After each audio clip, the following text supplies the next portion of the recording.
যারা আমার সহনাগরিককে খুন করলো, যারা বা যাদের নেতৃত্বে, যাদের ষড়যন্ত্রে আমাদের সহনাগরিকরা আতঙ্কিত হলো, যারা বা যাদের কুচক্রে শিকারে আমাদের দিল্লির সহনাগরিকরা আহত হলো, আমাদের বুকে যারা আঘাত দিল, সেই সমস্ত কুলাঙ্গারদের ফাঁসি চান কারা? হাত তুলে দেখান।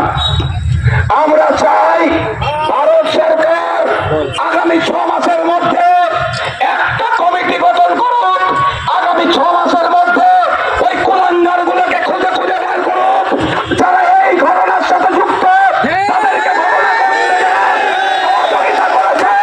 তাদেরকে খুঁজে বার করে প্রকাশ্য ইন্ডিয়া গেটের সামনে তাদেরকে ফাঁসিতে চড়া। সহমত নাকি?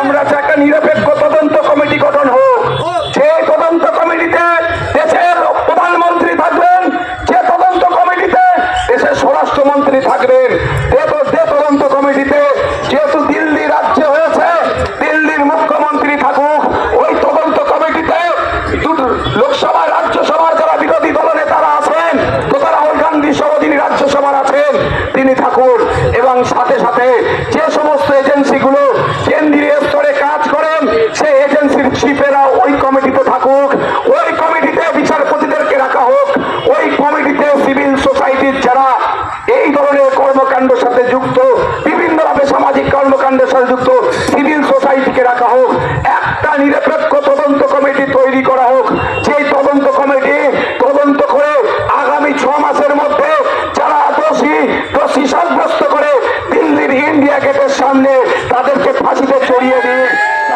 আমার ভারতবাসীর বুকের ব্যথা কিছুটা হলেও প্রশমিত হবে। শুধু বুকের ব্যথা প্রশমিত নয়, আজকে দেশের রাজধানীতে যখন আক্রমণ হয়েছে আন্তর্জাতিক স্তরে, ইন্টারন্যাশনাল লেভেলে আমার দেশেরও কিন্তু মাথা হেঁট হচ্ছে। আমরা যখন তাকে প্রকাশ্য 6 মাসের মধ্যে দিল্লি ইন্ডিয়া গেটের সামনে ফাঁসিতে যদি চড়াতে পারি, তাহলে সারা বিশ্বকে বার্তা দিয়ে দেবে ভারত যে ভারতবর্ষে সন্ত্রাসবাদের, জঙ্গিবাদের, হিংসার কোনো স্থান নাই।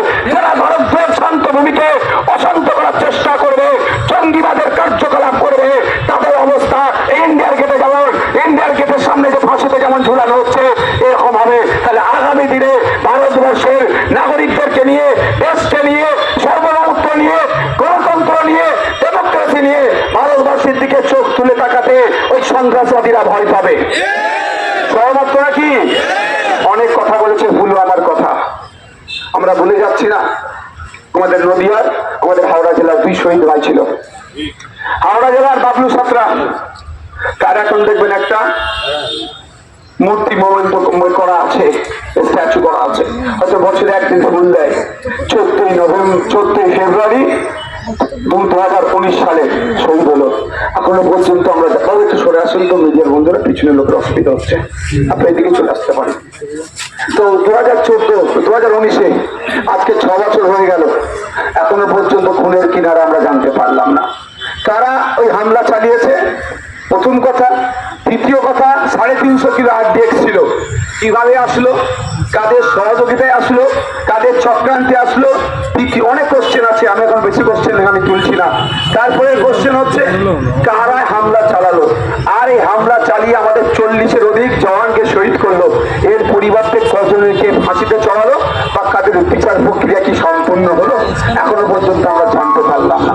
তাই আজকে আমাদের ধিক্কার মিছিল ওই সমস্ত বর্বর কাপুরুষ, ওই সমস্ত নীচ, ওই সমস্ত শয়তান, ওই সমস্ত জঙ্গিদের বিরুদ্ধে যেমন আমাদের ধিক্কার মিছিল, তাদেরকে ধরে যারা এই কর্মকাণ্ডের সাথে যুক্ত আর তাদেরকে কর্মকাণ্ড করতে যারা সহযোগিতা করেছে, একটু মাথায় ভালো করে নেবেন। যারা শুধু কর্মকাণ্ড করেনি নয়, তাদেরকে যারা সহযোগিতা করেছে ওই ব্যাটাগুলোকে খুঁজে বার করতে হবে। ওই ব্যাটাগুলোই কম শয়তান নয়, যারা হিংসা করছে তাদের থেকে প্রত্যক্ষ পরোক্ষ যারা এই জঙ্গিবাদের সাথে যুক্ত, খুঁজে বার করে তাদেরকে কি করতে হবে, ইন্ডিয়া গেটের সামনে ফাঁসিতে চড়াতে হবে। আজকে আমাদের এই জায়গাটাতে কেন এসেছি, কলকাতার অনেক জায়গা ছিল, অনেক জায়গায় প্রতিবাদ করতে পারতাম। পাশে এই দেখুন বাম দেখি আমাদের কি আছে, গান্ধীজি স্ট্যাচু, এটাকে গান্ধী মূর্তি বলা হয়। গান্ধী বাবু কিসের প্রতীক? অহিংসার প্রতীক। আমাদের দেশ অহিংসাতে বিশ্বাসী, হিংসাতে আমাদের দেশ বিশ্বাসী নয়। আমার দেশে যারা হিংসা করতে চাই